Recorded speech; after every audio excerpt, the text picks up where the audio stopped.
सीटी मिलती है तो बहुत अच्छा लगता है। It's a motivational for me.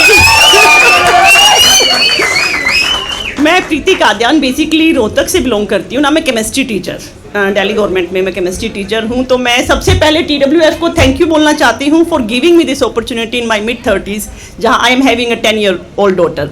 10 साल की बेटी लेकर मैं यहाँ परफॉर्मेंस करने आ रही हूँ। बहुत सालों से सोचा था कि करते हैं, हमारे टाइम में ऐसा कुछ नहीं होता था। यू ऑल आर ब्लेस्ड, आप सबको इतने अच्छे प्लेटफॉर्म मिलते हैं तो आपका टैलेंट निकल कर आता है। वैसे मैं कॉमेडी भी करती हूँ, बट जो आज है वो मैं थोड़ा सा स्पिरिचुअलिटी की तरफ ज़्यादा हूँ इन दिनों। मैं रेकी हीलिंग करती हूँ और बहुत सारी मॉडलिटीज़ देखती हूँ। तो जब आप इस एज में स्पिरिचुअलिटी की तरफ जाते हैं ना, तो औरत होने के बाद एक थॉट आपके मन में आता है कि क्या मैं इतना फ्री घूम सकती हूँ जैसे और घूमते हैं। और आप सबको एक बुक पढ़नी चाहिए, a journey to my home, American monk की बुक है ये। And all the way from Chicago वो आते हैं इंडिया, अलग अलग आश्रम में कैसे उन्होंने टाइम स्पेंड किया वो बताते हैं। तो मैं बहुत जल्दी विजुअलाइज करती हूँ, मैं मूवीज़ नहीं देखती, मैं बुक्स ज़्यादा पढ़ती हूँ। और मैं पूरे उस थ्रू आउट द जर्नी मैं फील कर रही थी कि अगर मैं यहाँ होती तो कैसे होती। जब मैं हरिद्वार जाती हूँ तो साधु संत का साथ मुझे बहुत भाता है। तो उसी से ये कुछ पंक्तियाँ निकल कर आई हैं। बहुत ही अच्छे यहाँ पर शायर आए हुए हैं, मैं तो फ़ैन हो गई आप सबकी। तो मेरी इतनी स्ट्रॉन्ग वोकैबुलरी नहीं है और ना ही इतनी अच्छी राइमिंग है, तो मैं सबसे पहले सॉरी मांगना चाहूँगी इस चीज़ के लिए कि मैं कोई बहुत परफेक्ट शायर नहीं हूँ। मैं केमिस्ट्री की टीचर हूँ, तो मुझे रिएक्शंस पसंद हैं, बट स्टिल उसके बाद भी अपने दिल के भाव मैंने लिखे हैं। और आयुष, एक बार फिर से तुम्हें थैंक यू। मेरी कहानी जो मेरे दिल के भाव कह ले, कविता कह ले, उसका शीर्षक है कि मैं भी बुद्ध बनना चाहती हूँ। पर अब आप कहेंगे कि जिसके नाम में ही पर है उसमें कितने पर होंगे, तो ये है, जी हाँ, मैं भी बुद्ध बनना चाहती हूँ, पर क्या मैं निकल सकती हूँ रात के अंधेरे में अपने दूध मुहे बच्चे को छोड़कर। मैं भी बुद्ध बनना चाहती हूँ, पर क्या मैं निकल सकती हूँ रात के अंधेरे में अपने दूध मुहे बच्चे को छोड़कर, जैसे बुद्ध निकले थे। क्या मैं त्याग सकती हूँ अपना घर परिवार, अपने सास ससुर की जिम्मेदारियाँ? क्या मैं कर सकती हूँ ये सब? नहीं। क्या मैं सब कुछ छोड़कर अपने बच्चे का रुंदन भूलकर इस घर की दहलीज पार कर पाऊंगी? क्या मैं कभी बुद्ध बन पाऊंगी? क्या मैं कभी बुद्ध बन पाऊंगी? नहीं, मैं नहीं बन सकती, तभी मैं यहाँ हूँ, नहीं तो शायद मैं भी बुद्ध होती। पर मान लिया कि मैंने अपने दिल पर पत्थर रखकर कर ली घर की दहलीज पार। मान लिया कि मैंने अपने दिल पर पत्थर रखकर कर ली घर की दहलीज पार। पर क्या ये समाज मुझे बुद्ध से इज्जत देगा? क्या ये समाज समझेगा मुझे कि मैं बुद्ध होने के लिए सब छोड़ कर गई हूँ? नहीं। ऐसे ऐसे लाछन ये समाज मुझ पर लगाएगा, कुलच्छनी, बेहया, बेदर्द अपने आशिक के साथ भाग गई होगी। हाय कलयुगी माँ, अपने बच्चे पर दया न आई, दूध मुहे बच्चे को छोड़ गई। कैसी कलयुगी माँ है। इन सब लाछनों से मुझे नवाजेगा, कोई नहीं समझेगा कि मैं बुद्ध होने को घर से निकली हूँ। मुझ में भी है बुद्ध बनने की तड़प, मुझ में भी है ध्यान मग्न होने की ललक। कोई नहीं समझेगा, कोई नहीं समझेगा। तो इसीलिए मैं कभी बुद्ध नहीं बन पाऊंगी। पर चलो ये भी मान लिया कि समाज ने समझ लिया, समाज ने देखी मेरी तड़प, समाज ने दिया मुझे बुद्ध सा दर्जा। पर ये सवाल मेरा मेरे पति से है, या यहाँ जो भी महिलाएं बैठी हैं वो अपने पति से कर सकती हैं, पर क्या मेरे पति दिखाएंगे यशोधरा सा धैर्य?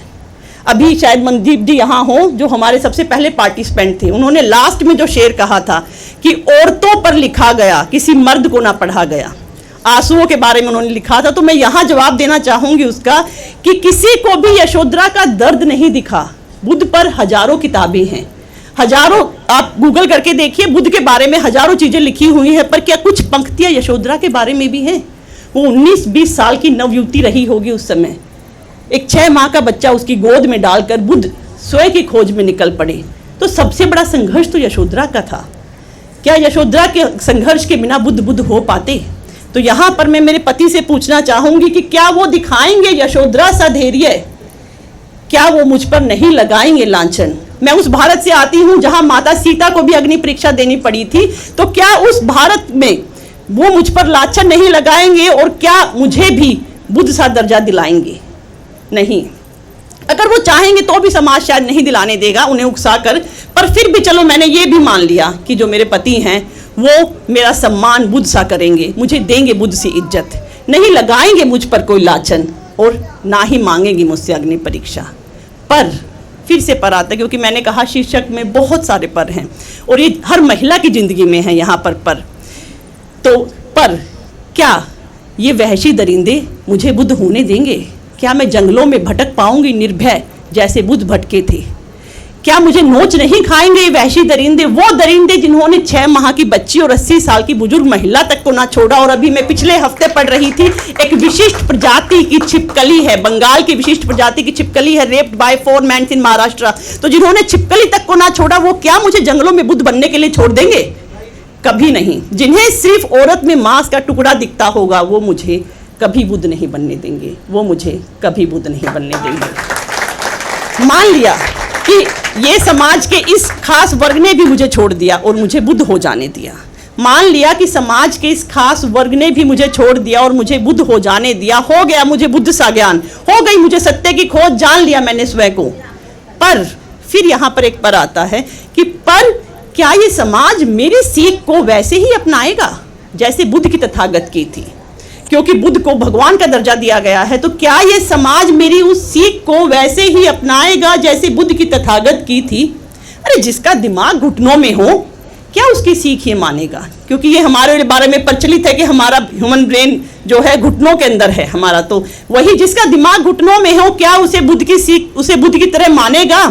जिनसे सहन ना हुआ रजिया का शासन, जिनसे सहन ना हुई मीरा की भक्ति रजिया का शासन, मैकेनिकल इंजीनियरिंग करती हुई लड़कियां और गाड़ी चलाती महिलाएं, जिनसे सहन ना हुआ रजिया का शासन, मीरा की भक्ति, मैकेनिकल इंजीनियरिंग करती हुई लड़कियां और गाड़ी चलाती महिलाएं, वे महिला बुद्ध को क्या खाक हजम कर पाएंगे? वे महिला बुद्ध को क्या खाक हजम कर पाएंगे?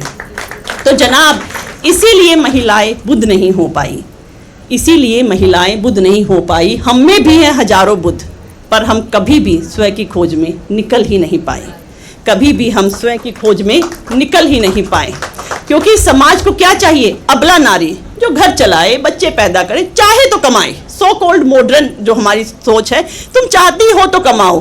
तो इस समाज को अबला नारी चाहिए जो घर चलाए, बच्चे पैदा करे, उन्हें पाले और चाहे तो बाहर कमाने जाए, पर अंधेरा होने से पहले शाम को घर वापस आ जाए, शाम को घर वापस आ जाए।